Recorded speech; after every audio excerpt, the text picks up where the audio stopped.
NS Punjabi channel तरफों सादक भट्टी का मुहब्बत भरिया सलाम। अज मैं जनाब की खिदमत विच मियाँ साहब खड़ी शरीफ का लिखिया कलाम पेश कर रहा। मियाँ साहब की लिखते हैं। ओ राधे राधे हर कोई आके कौन किसे नू राधे, बाजों मुर्शद रा नहीं लभना एवें रुल मरसे बिच राधे, रुल मरसे बिच राधे।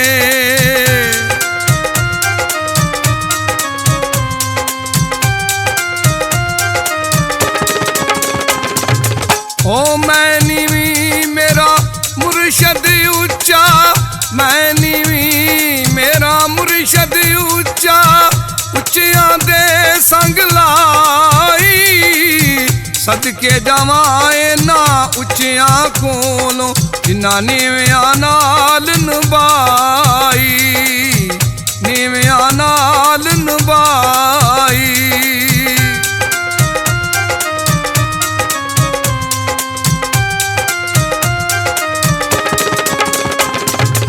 और मुर्शद दा मैं पई वेखा उपर महली चढ़ के, जिस वेले मैनू नजर ना आवे मैं रोवां दर वड़ के, रोवां दर वड़ के।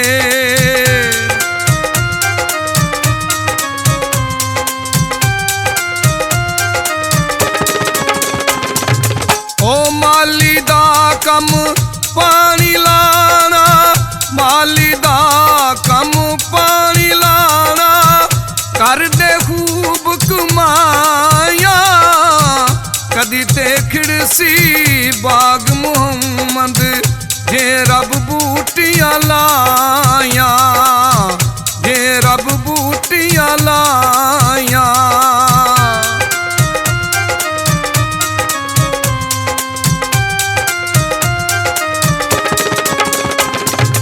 ओ मैली नजरे वेख ना सके, मैली नजरे वेख ना सके, बाज कबूतर ताई पतन ते रल पानी पींदे, शेर बब्बर ते गाई, शेर बब्बर ते गाई।